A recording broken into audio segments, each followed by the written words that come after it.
인터넷에 다른 스님들이 이렇게 법문하는 걸 들어보면은 스님들이 안녕하십니까 하고 이렇게 인사도 하고 이러는데 저는 가만 지금까지 생각해 보니까 안녕하십니까 그래 본 적이 거의 없는 것 같아요. 몇 년 돼도요. 그래서 인사성이 제가 굉장히 부실합니다. 아마 어릴 때부터 미련해 그랬는지 초등학교 다닐 때인데 학교 갔다 오니까 외할머니 소리가 금방에서 나요. 얼마나 반가운지. 반가우면 빨리 들어가 가지고 인사를 해야 되는데 너무 반가워 가지고 부끄러워 가지고 인사를 못 하고 뒷집에 상기네 집으로 도망을 갔어요. 그래 가지고 저녁 때가 돼 가지고 오락할 때 더 못 가겠더라고요. 부끄러워. 그런 적이 있었는데 이 총무 거사님이 대신해서 안녕하십니까 그래 대신으로 받아주시기를 바랍니다. 오늘은 관음기도 어떻게 할 것인가 이런 제목으로 말씀을 드리겠습니다. 오늘이 마침 달력을 보니까 관음제일이라요. 우리가 일상적으로 집안에서 여러 유형의 기도를 지장기도 하는 분, 무슨 사경을 하는 분도 계시고 나름대로 주력을 한다든지 뭐 참선을 한다든지 기도를 많이 하시는데 관음제일의 당에서 관음기도는 어떻게 하는 것이 가장 좋을 것인가, 또 다른 기도도 이 관음기도 하는 데에 맞추면 됩니다. 기도의 원리는 다 같기 때문에 우선 우리가 정근할 때 관세음 보살 정근을 매주 하잖아요.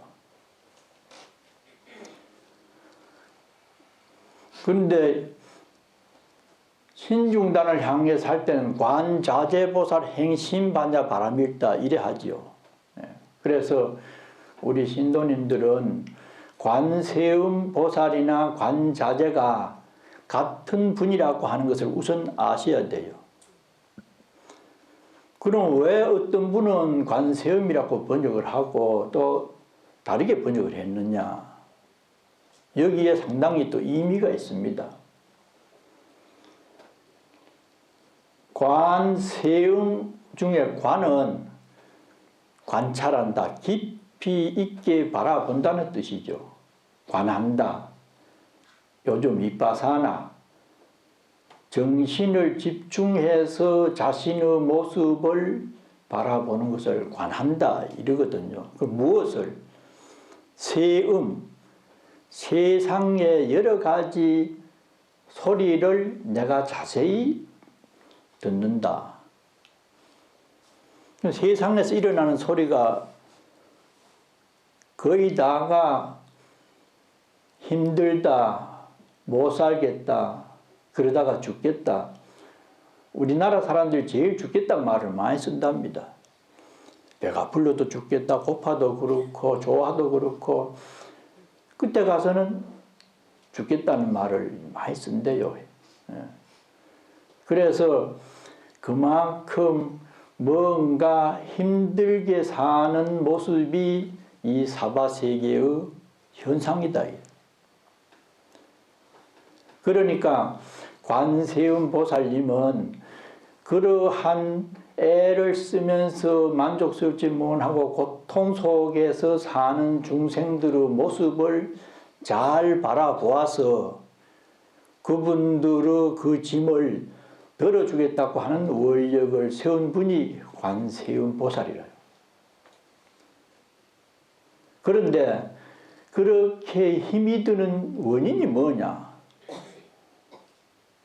끝없이 우리는 구하려고 하고 뭔가 얻으려고 하고 시비 속에 있다가 보니까 힘드는 내용이 많다 이게죠. 관자재, 그것은 관은 마찬가지죠. 자재, 스스로의 마음을 자기 의도대로 쓸 수 있도록 자기 마음을 잘 바라보아라. 자제란 말은 그러한 어려움이 있게 되어 있는 것이 이 사바세계의 삶의 실상인데, 그 속에서도 원인을 잘 바라보고 자기 용심하는 거나 행동하는 것을 잘 생각해 보면은 자유자재스러운 멋진 삶을 살 수 있는 요소가 있다는 겁니다. 그래서 관자재는 자기 스스로가 무엇을 어떻게 할 수 있는지 잘 바라보아서 힘드는 그런 어떤 삶에서 만족스럽고 평화로운 삶으로 전향을 하라. 그런 자기 중심적인 지혜를 개발하는 방향으로 번역한 것이 관자재고, 관세음은 세상에 그렇게 몸부림을 치며 사는 사람들의 요구를 내가 들어주어서 뭔가 잘 살아가도록 도와주겠다.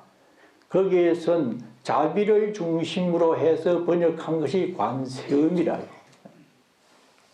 그래서 불교는 지혜와 자비의 종교잖아요. 우선적으로 지혜가 있어야 자비가 나와지지. 자기를 잘 바라봐서 내가 지금 어느 위치에서 살고 있으며 어떻게 은행을 하고 있는지, 또 내 몸이 어떻게 이루어졌는지, 이 세상은 어떤지, 이런 등등에 대해서 바라보는 힘이 생겨서 지혜가 없으면은 옳은 자비가 안 나옵니다. 설령 나온다고 하더라도 일시적이고 자기 위로를 받기 위한 반대 극부적인 생각에서 나와진 자비지, 변하지 않는 가장 옳은 자비는 안 나와요. 그래서 선정, 그런 쪽으로 번역을 관자재라고 한 분은 중국 스님인 현장법사입니다. 현장법사는 중국에서 굉장히 유명한 스님으로서 이 경율론에 능통해가지고 삼장법사의 대표잖아요. 그런데 중국에서 여러 유형의 책을 보고 질문도 하고 큰 스님을 만나보니까 더 다른 소리를 해요. 같은 금강경이라도 이 스님은 이래 말하고 저 스님은 저래 말하고, 이래서 금강경이 형성된 인도에 가서 공부를 하면은, 범어로 공부를 하면은 다소 그런 이문이 해소되는 부분이 아니겠나.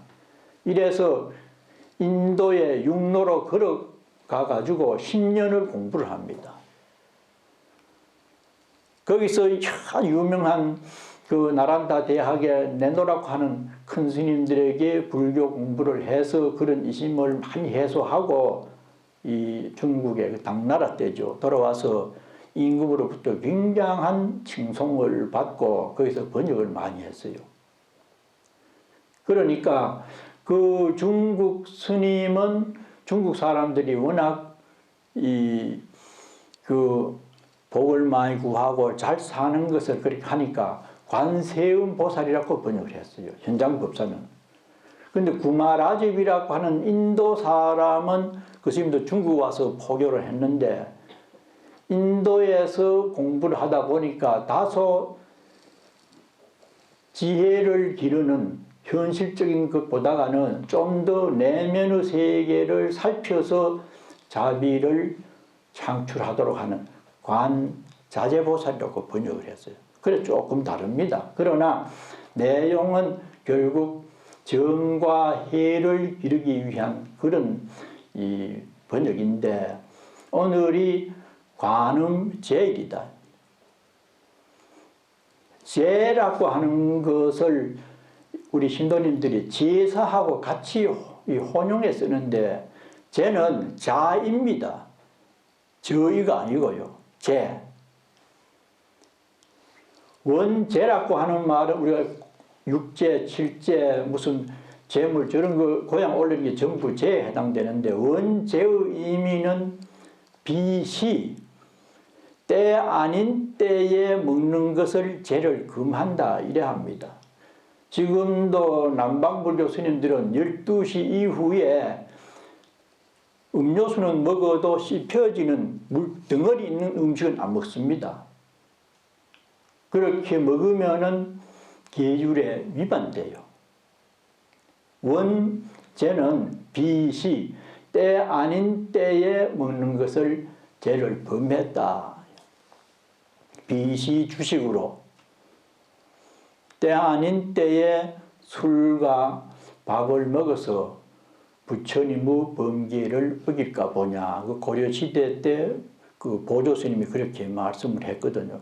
아마 고려 때도 술 먹는 스님이 들어 있었는가 봐. 그러니까 그 술주자하고 밥시자하고 그렇게 해서 어제 제가 초심을 가르칠 때 이거 주자를 이게 스님들 술 먹어 어떡 하면 고약할 끼고 이걸 무슨 다른 물을 가지고 이렇게 표기했는가 이래서 둘러대면서 이렇게 가르쳤는데 지금 생각해 보니까 술주자 바로 아마 그때도 불교를 숭상하다 보니까 지금도 그렇지만은 곡차를 좋아하는 스님이 들어 있었는 걸로 그래서 글자대로 해석하는 게 좋겠다 그런 생각이 들더라고요.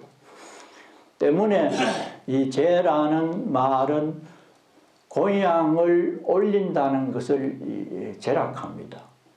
고향물을. 그런데 이 보통 제일이라고 해가지고 이 불보살님께 고향을 올리면 좋은 날이 한 달 중에 열흘이 있어요. 그가 초하루하고 초하루는 정광열의 불께 고향을 올리는 제일이라. 일반적으로 우리가 행해지는 않는데 초여들에는 약사열의 불에게 고향 올리는 제일이라요. 14일은 보현보살, 15일은 아미타 부처님, 18일이 지장제일, 24일이 관음제일. 부처님께 올리는 제일은 구문입니다. 29일은 야광보살. 이렇게 해서 10제일을 정해가지고 불교를 돈독하게 이해하고 믿는 분들은 10제일에 오신채 등거, 고기, 육식 절대 안 하면서 기도를 드립니다. 그날에 관음기도 하는 분들은 관음, 지장은 지장대로 나름대로 기도를 하면서 한 달에 3분의 1을 제계를 지킨다. 며칠 전에 들으니까 옥상도 거사 그 장모님이 위독하다고 해가지고 그 따님이 아마 간다고 새벽에 기도드리고 그 인사를 하더라고요. 그 보살님은 시드니에 계실 때 제의를 지켰어요. 손녀들 요만한데 그날은 오신채를 안 먹이고 그 정도로 신심이 대단한 보살이었어요. 근데 아마 원래 97인가 그런데 지금 상당히 세상을 뜰 수 있는 그런 상황인가 봐요. 그래서 열흘 동안은 못하지만은 관음제일, 지장제일 한국에서는 많이 하지요. 그날만이라도 절에 오셔서 부처님께 기도하고 찬탄하고 마음을 비우고 이렇게 하는 날이 제일입니다. 그래서 제계, 목욕 제계 하잖아요. 우리가 뭐 참 정성을 들일 때 목욕 제계하고 왔다. 그래서 목욕은 누가 몸을 깨끗이 하는 게고 쟤는 음식물을 냄새나는 거 함부로 먹지 않는 것이고 개는 행동을 조심하는 겁니다. 삼업을 청정히 하는 날이 관음제일이라요. 신라 때부터 그 제일을 지키기 위해서 팔관회라고 하는 행사가 있었답니다. 8가지 계율을 관음제일에 지킨다. 고려 때는 굉장히 한 500년 동안 고려 초기 때는 굉장히 흉했대요. 국가적인 차원에서 팔관제계 행사를 했다는데 불교에서 말하는 그런 식은 아니고 그날에 왕이 자기가 정한 그 왕실 사찰이 있거든요. 거기 가서 참배를 하고 산신이나 이런 국가를 위해서 제사를 신령들에게 지내는 그런儀式이었답니다. 불교적인 것하고 믹스가 되는가 봐요. 복잡하지 않아요. 5개. 제1날에는 불살생, 불투도, 불사음, 불망무, 불음주 5가지 위에다가 그 인도에서는 보통 덥다가 보니까 조그만 평상에 스님들이 이렇게 앉아서 지금 태국절에 가봐도 약간 높은 위치에다가 스님들이 앉아서 법문도 하고 고향도 하잖아요. 그런데 그날은 너무 호화스러운 그런 요즘 말하면 아주 그 훌륭한 파티인지 뭐 그런 넓고 호화스러운 평상에 앉지 말라. 술 먹고 춤추고 노래하는 곳에 가지 말라. 또 그 다음에는 뭐 하나 더 있는데 8가지를 잘 지키는 그날이 팔관 제견날이라요. 그래서 그런 이 제와 계를 잘 지키려고 한 날이 10제일인데 그 중에 우리 한국에서는 초하루, 관음, 지장제일을 제일 많이 이 법회를 보지요. 오늘 우리가 관음제일에 뭐 여기 사람들은 관음 일요일만 있지 모르잖아요. 날씨도 어중간하고 바람도 불고 비도 떨어지고 갈까 말까. 아이고. 시간 돼 오는 거 보니까 또 있으면 뭐 하노? 뭐 가서 밥이라도 먹고 얘기도 하고 뭐 갔다 놀다 오지. 이래 이제 주저 하다가 오신 분도 있고 어떤 분은 참 일요일에 다가와서 몸과 마음이 지쳤는데 정법사 법당에 가서 모든 것을 내려놓고 편안한 마음으로 기도하고 정신고양하고 또 반가운 사람 만나서 얘기하고 오면 좋겠나. 오는 신도님 중에도 여러 유형이 있을 겁니다. 그런데 일요일이 진심으로 기다려져야 됩니다. 왜냐? 우리의 삶이 100년도 못 사는데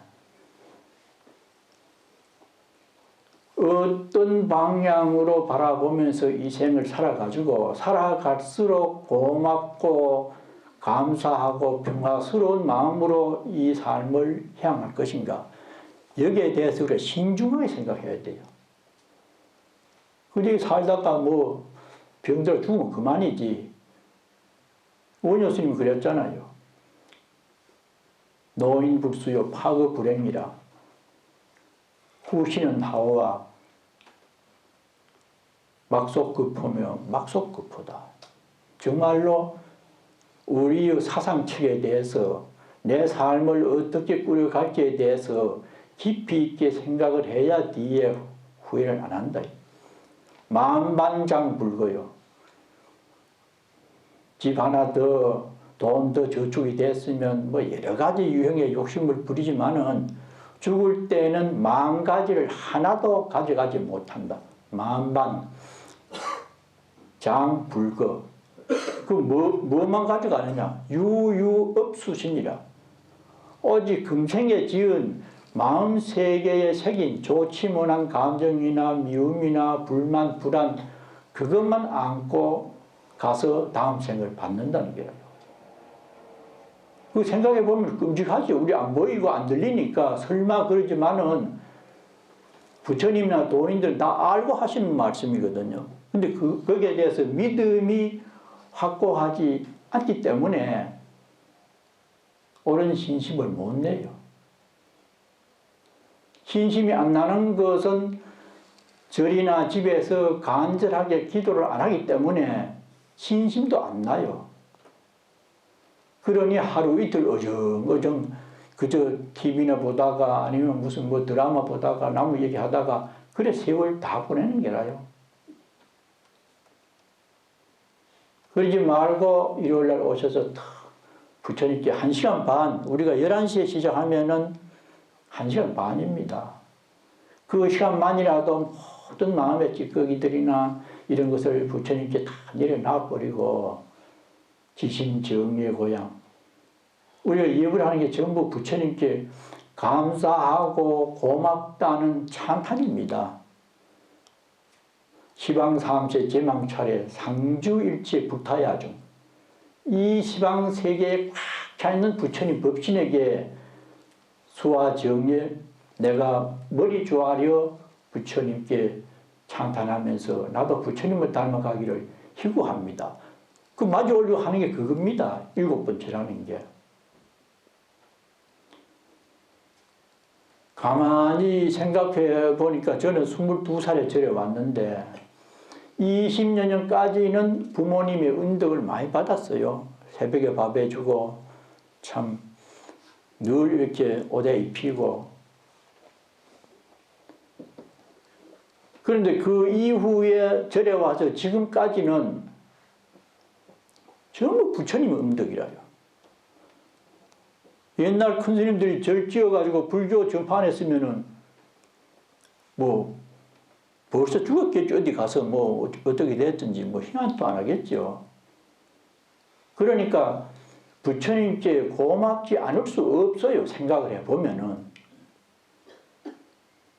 그럼 부처님 궁전은 어떻게 지어졌나? 결국 우리 신도님들께서 20년은 넘게 시주를 하고 기도를 해가지고 지금 집 한 채에서 집이 5채나 돼가지고 이 넓은 공간에서 기도를 하잖아요. 그럼 여러분들에게 고마움을 표하지 않을 수도 없는 게라요. 기본적으로 제 육신이 살아가면서 정신적으로 정화를 하고 육체를 보존하는 데는 부처님과 우리 여러 대중들에게 고마움을 표해야 된다. 억지로가 아니라 자연적으로 그렇잖아요. 그런데 또 더 생각을 해보면은 내가 생존하는 것이 그것만이 아니다.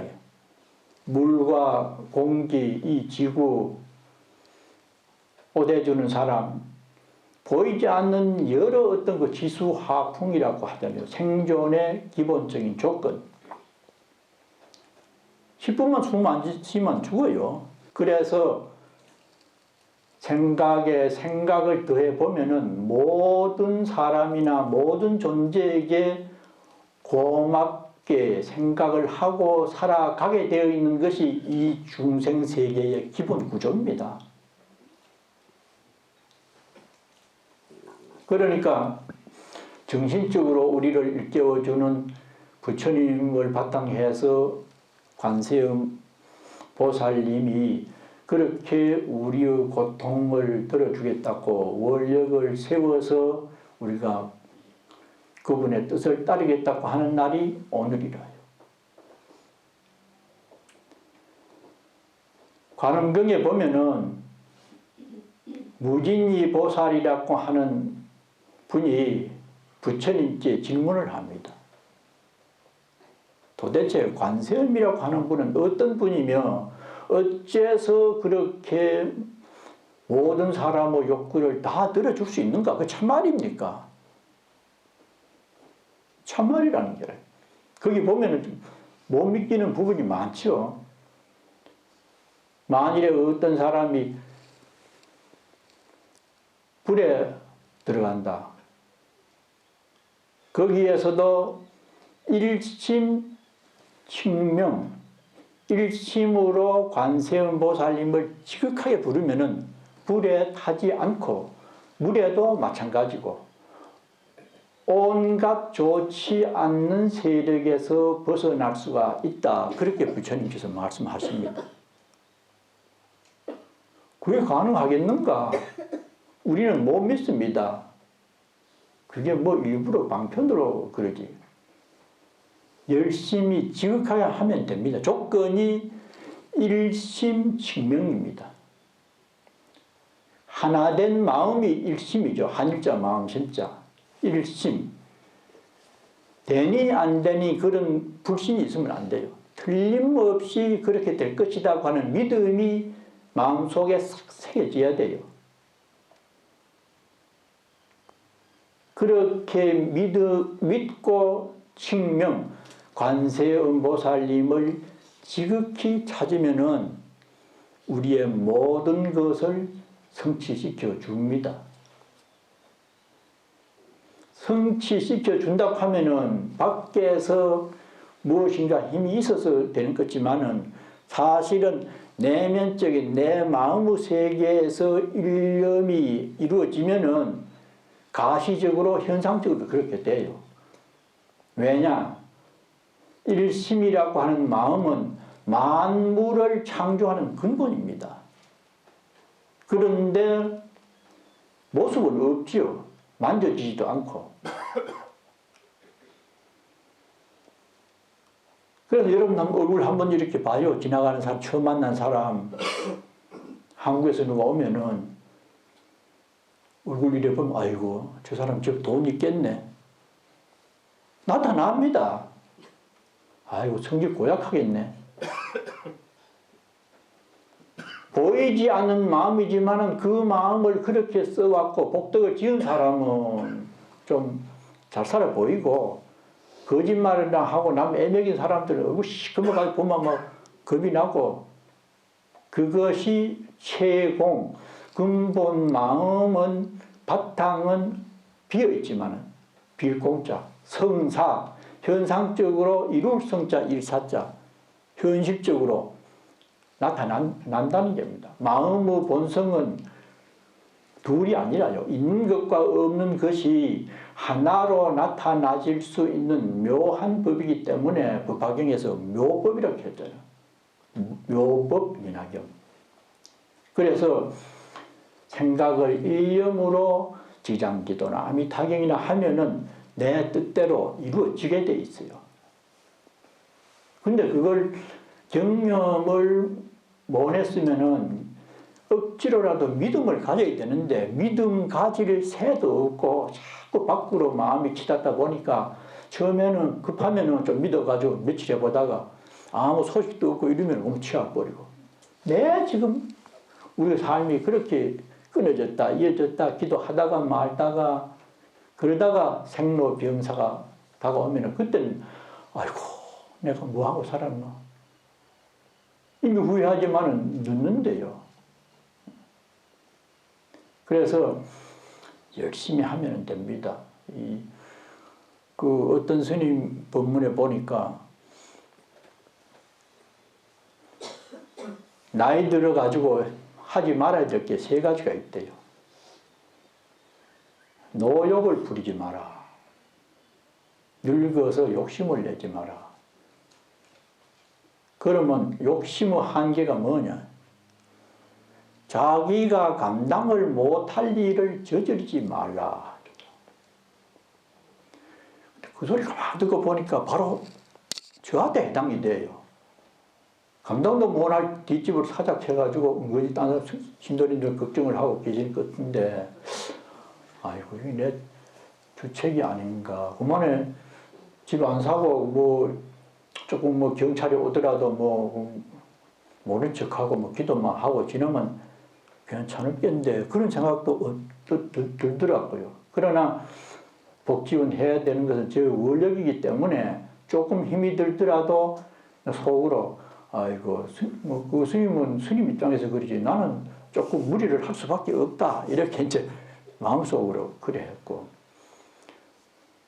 했던 말을 거듭하지 말라. 중은 거듭 중자, 무거울 중자를 거듭이라고도 합니다. 중척할 때는. 했던 말 대하지 말라. 그것도 가만 듣고 보니 저도 해당되는 것 같아요. 뭐 이 얘기도 하다 보면은 뭐 했던 것도 하고 비슷한 얘기하고, 옛날 얘기하지 마라. 또 그것도 해당이 돼요. 세 가지가 다 해당이 돼요. 저 있는데 우리 어릴 때는, 내가 절에 처음 왔을 때는, 뭐 5.16 혁명 직후에는 나도 모르게 그런 말이 나와요. 할 말이 없으니까. 그래서 그 스님 제안이 연세가 들수록 과거에 매달려 살지 말고 신진 문화를 습술하라. 신문을 본다든지 TV를 안 보던 거 이래가지고 과거는 지나갔으니까 잊어버리고 현재에 있는 것에 생각을 하고 말해야 되는데 연세가 들고 눈도 침침하고 하다 보면은 그렇게 하기도 귀찮잖아요. 그러니까 말이 나오면은 자기가 과거에 경험했던 일이나 내용을 말하지 않을 수 없는 상황이라. 그렇게 안 하려면은 현재에 살라는 게, 현재 이 시간에 무엇이 어떻게 벌어지고 있는지, 그래야 젊은 사람하고 대화가 통하면서 함께 섞일 수 있는데, 그렇지 못하다 보니까 모이면은 내 소시적, 내 군대에 있을 때, 내 월남에 있을 때, 그러니까 젊은 사람이 싫어한다는 거라. 그래서 참 그 부분을 듣고 보니까 저도 참 조심을 해야 되겠다 이런 생각이 들더라고요. 그래서 이 기도라도 열심히 자꾸 이렇게 하면 이루어집니다. 이것도 또 아마 중복되는 말씀 같아서 그런데 할 수 없어요. 뭐 할 말이 많지 않으니까. 1960 아마 8년쯤 됐을 거예요. 범어사 있다 통도사 금깨울이 나오는 자장암에 있었습니다. 행자로서요. 오니까 보살님, 여기 금깨울이 나오는 절이라요. 나는 몰랐죠. 금깨울이가 무슨 금깨울이.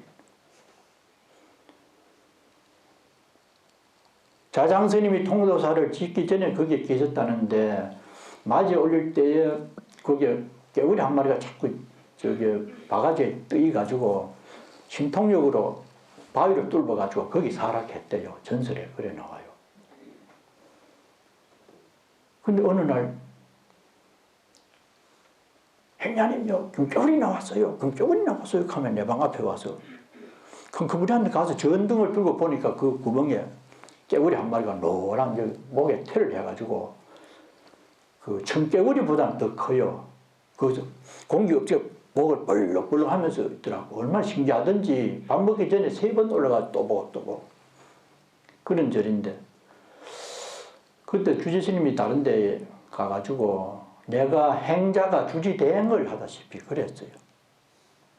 그래서 관음 기도를 100일을 해야 되겠다. 그때에 이 천연두를 앓으면서 코가 한쪽이 완전히 막혔어요. 근데 다른 스님들 얘기 들으니까 참선을 하려면은 코로만 호흡을 해야 되지 입으로 하면 해롭다 이러더라고요. 난 참선을 하고 싶은데 코를 수술해야 되는데 그때 행자 입장에 어떻게 하면 되겠노? 아이고 관세음 기도를 한번 해보자. 100일 기도를 하고 있는 중인데 여름이었어요.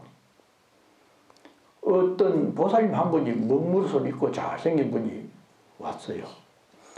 자기가 경봉스님 계시던 극락암에서 여름에 공부를 참선을 석 달 했는데 지금 서울 가면은 덥기 때문에 이 시원한 통도사 근처에 좀 더 있다가 찬바람이 불면은 서울을 가려고 하는데 혹시 자장암에 방이 있으면 내가 좀 묵고 싶다.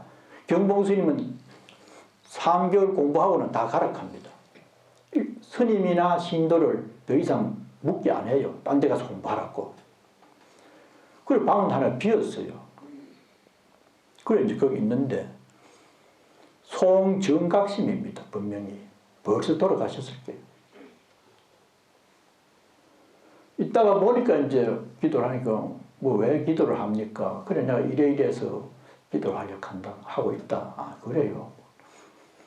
그런데 알고 보니까 그분이 미국에서 이 6년간을 소아과 의사로 살다가 서울에 온 지가 얼마 안 됐대요. 독신이래요. 그때 아마 한 60 됐는지 모르겠어요. 나이는. 그래가지고 거기서 있는데 막 나를 칭찬을 하면서 앞으로 막 큰 스님 될게라해서 하면 이러고 막 기분은 나쁘지는 않더라고. ምህ하게. 그런데 너무 또 축제 세우는 것 같기도 하고. 그래 이제 한 달인가 있다가 이제 서울 갔어요. 갔는데 편지가 왔는데 글씨를 잘 써. 나 여성으로서 그렇게 글씨 잘 쓰는 사람 못 봤어. 한문을 섞어 쓰는데 한문이 아주 필력이 있더라고. 그래 잘 있다 왔는데 그 필요한 거 이불하고 뭐를 보내겠다 하고 이불 놔두라고 여기 많다고 이러고. 그래 이제 보강절 큰절에 이제 가서 고향주를 하는데 그때 수기를 하고 하루는 편지가 왔는데 부산에서 왔어요. 성모병원에서 왔어. 양정동에 천주교에서 세운 성모 유고가 있습니다. 그 학교 재단에서 세운 병원이 성모입원이라 규모는 작아요. 내일 모레 코 수술을 하려고 하니까 빨리 나오라는 게라. 나는 밥하고 있는 사람이 또 자리 비우기도 그렇고. 그래 의라 스님께 가서 그 말씀을 드렸어요. 의라 스님도 그 보살 알아. 근전에 왔다 갔다 해가지고. 그러면 수술을 해야지. 갔다 오라고 다른 사람 저리 하고. 가니까 성모의원 그 수녀 원장 차를 집차인데 대기를 딱 시켜놨더라고. 수사로 갑시다. 어디 가요? 초량에 있는 철도병원이라고 있었죠. 지금은 침례병원이라고 굉장히 크게 지었더라고. 뭐또 뭐 따라갔다. 그래, 이비인후과 과장이 뭐 이렇게 코를 막고 이러고, 이건 끝만 막히기 때문에 간단합니다. 하더니 뭐, 금방 수술하더라고. 그래서 그때는 몰랐는데 지나고 가만히 생각해 보니까 관음기도 덕분이라. 그 관음경에 나오잖아요. 만일에 기도하는 사람이 이사를 필요로 하면은 관세음 보살님이 화신으로 이사를 보내고 자식이 필요하면은 좋은 자식을 보내고 원하는 대로 보내요. 그런데 그렇게 보내는 모습이 최소로 33종류의 화신으로서 보낸다. 관경에 나옵니다. 돈이 필요한 사람은 돈을 챙기도록 한다든지. 기본이 33가지인데 많게는 84,000 화신으로 우리들이 요구하는 것을 들어주는 것이 관세음 보살님의 원력이라. 그 불가사야 합니다. 그런데 그 보살은 관세음 보살님의 화신으로 자기가 그래 되는 줄도 모르고 나도 관음기도로 그렇게 되는 줄 처음엔 몰랐죠. 나중에 어느 순간에 딱 생각해 보니까 관세음 비도의 가피라. 그게 굉장히 묘하잖아요. 그런 경우가 많아요. 그것을 불가사의라고 합니다. 우리들의 인식의 범주로는 도저히 생각할 수가 없다. 우리는 짚히고 계산대로 되고 들려야 이해를 하지 그런 정신세계에서 일어나는 우주적인 어떤 묘한 데 대해서는 전혀 이해를 못하잖아요. 불가사의하다. 그런 것을 경험을 통해서 믿든지 아니면 믿고 기도를 하면은 경험적으로나 현실적으로 나오는데 우리는 지금 두 가지 다 어중간한 입장이죠. 확실히 믿지도 안 하고 그러다 보니까 기도가 일념이 안 되고 자꾸 산만하게 흉내 봤다가 딱딱딱딱 소리는 잘 내고 돌아가면 잘 돌아가요. 근데 정신 통일이 안 되고 흩어져 있으면서 하면 효과가 없어요. 그래서 이 관세음 보살님이나 지장기도는 현세 이익, 우리 인간이 가장 갈구하는 게 현실적인 문제인데 그 중에서 물질적인 거, 명예, 이성에 관한 거, 잘 먹고 하는 음식, 훅 자고 싶은 거, 수면력, 이 5가지입니다. 대표적으로. 그럼 기도 열심히 하면은 부자 되게 될 수 있느냐? 열심히 하면 됩니다. 그런데 안 되는 게 있어요. 가당치 않은 거, 로또 600만 불짜리 되도록 관세음보 도와주십시오. 그건 안 돼요. 왜냐? 600만 불짜리 내놓으면 우리 명예는 못 살아요. 죽어요. 교통사고가 나든지 우한이 될 게 있으면은 대자대비하기 때문에 그거는 이겨라. 가능한 거, 합리적이고 현실적이고 그 사람이 좀 더 좋은 방향으로 살 수 있는 내용을 발언하고 기도를 열심히 하면 반드시 이루어집니다. 그런 관기도 해가지고 교도소 있다가 금호 스님은 만주에 가서 그거 독립운동 하다가 관기도를 얼마나 열심히 했는지 뭐 기도하고 나서 자기도 모르게 그 쇠창살 이렇게 물렁하게 그 탈출했잖아요. 금호 스님은 얼마 존경한 지 얼마 안 됐어요. 그런 영혐이 비일비재합니다. 우리가 안 믿어 그렇지. 그래서 이 일요일 날 들어 갈까 말까 가도 뭐 그렇고 이러는 그런 마음이 다음에는 기도를 열심히 하고 경전을 독송하고 해서 일요일이 기다려지는 그런 우리 국자가 되었으면 매우 좋겠습니다. 오늘 마치겠습니다.